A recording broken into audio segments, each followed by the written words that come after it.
코로나19 하루 신규 확진자가 50명대로 늘어난 가운데 수도권에 이어 대전, 충남 지역에서도 집단 감염 사태가 발생하고 있습니다.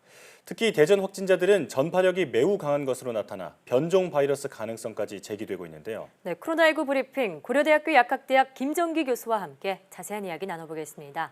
전화로 연결되어 있습니다. 교수님 나와 계십니까? 네, 안녕하세요. 네, 자, 산발적인 코로나19 집단 감염이 계속되고 있습니다. 신규 확진자가 엿새 만에 50명대로 늘면서 생활방역 체계의 기준선을 넘었는데요. 지금 상황 어느 정도로 심각하다고 보시는지요? 말씀하신 대로 중대본 발표에 따르면 오늘 신규 확진자가 50명대, 정확히는 59명 발생하였는데요. 최근 한 사흘 동안 30명대에서 전날 40명대로 늘었다가 오늘 50명대로 올라왔는데 이러한 등락은 앞으로도 계속 보일 것 같고요. 이러한 단순 등락보다는 실제로 수도권을 중심으로 한 감염자 발생이 대전, 충남권 같은 타 지자체로 확산되는 양상을 보인다는 점, 즉 숨은 감염자에 의한 지역사회 전파가 전국적인 확산 양상을 보인다는 점에서 좀 심각성이 있다 이렇게 판단을 하고 있습니다. 예.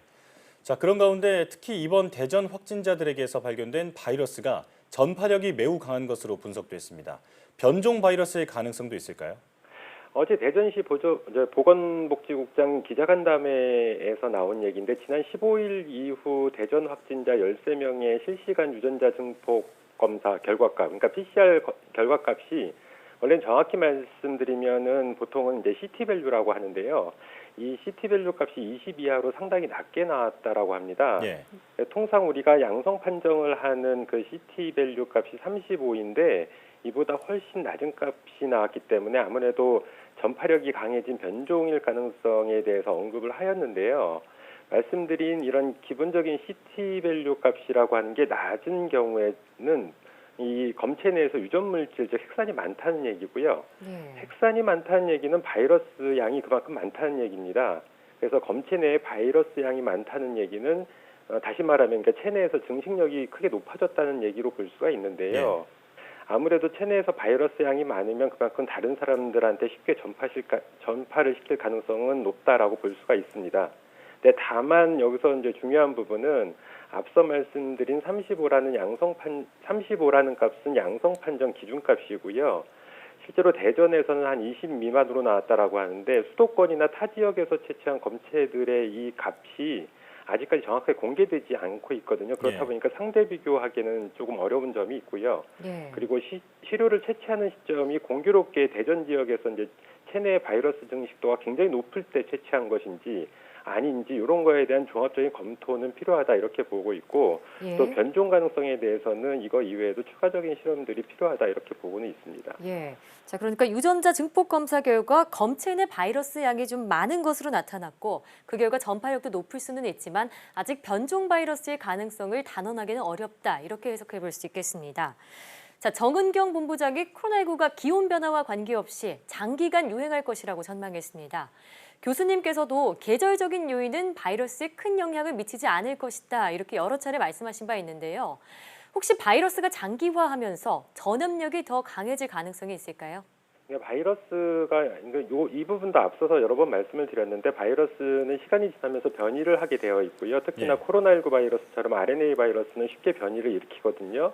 그렇게 되면 병원성은 일반적으로 낮아지고 또 증식력도 높아지는 경향성은 보입니다. 왜냐하면 어느 정점까지는 증식력이 높아지고요. 반대로 병원성은 낮아지는 경향성을 보이는데 이렇다 보니까 아무래도 코로나19는 그 정은경 본부장이 얘기한 것처럼 이제 저도 여러 번 언급을 했지만 계절 변화와 상관없이 아마도 병원성이 낮아지면서 계절형 감기로 편입돼 가지고 지구상에서 장기간 유행할 가능성이 상당히 높다 이렇게는 보고 있습니다.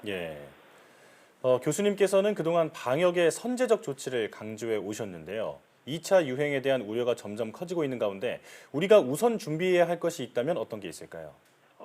국민들께서도 잘 아시는 것처럼 기본적으로는 효과적인 백신과 치료제가 개발돼서 상용화되는 게 가장 중요합니다. 그래서 그 시점까지는 지금의 방역 체계를 유지하면서 확산을 최대한 막는 게 가장 중요하다 이렇게 보는데 다만 제 개인적인 생각으로는 아직 뭐 과학적인 근거는 아직은 없습니다. 근데 최근에 코로나19 바이러스의 병원성이 좀 낮아지는 경향을 보이는 것 같거든요. 네. 네. 그래서 이러한 부분은 반드시 이제 검증 연구는 필요한데 만일 병원성이 낮아지는 것이 맞다라고 그러면 현재의 방역 체계보다는 오히려 완화된 정책을 시행해도 무방할 거라고 본다. 왜냐하면 지금 중요한 부분 병원성이 높기 때문에 우리가 굉장히 방역을 철저히 하는 건데 네. 감염성은 높더라도 병원성이 낮게 되면 생각보다는 크게 우려하지 않아도 될 수가 있거든요. 예. 그래서 이러한 것들이 실제로는 방역 조치를 어떻게 취하는지 굉장히 중요한 판단 요인이 되는데 그래서 이러한 부분들의 검증 연구가 반드시 필요합니다. 현재의 어떤 코로나19 바이러스 현재 유행하고 있는 애들이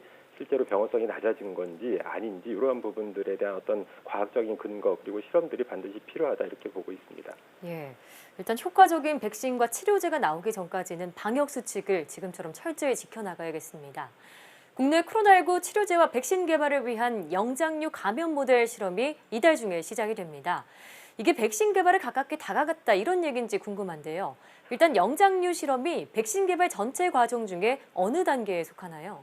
그러니까 백신이나 치료제 개발 단계는 크게 후보물질 발굴하는 거, 그 다음 단계가 실험동물 및 전임상 연구가 있고요. 예. 그 전임상 연구가 끝난 다음에 임상 연구를 시행을 하는데 말씀하신 영장류 실험 같은 경우에는 전임상 연구 중에 하나입니다. 예. 그래서 영장류 실험이 반드시 전임상 연구를 위해서 필요한 부분은 아니지만 임상 연구의 어떤 성공률을 높이기 위해서 수행하고 있는 전임상 연구의 하나다.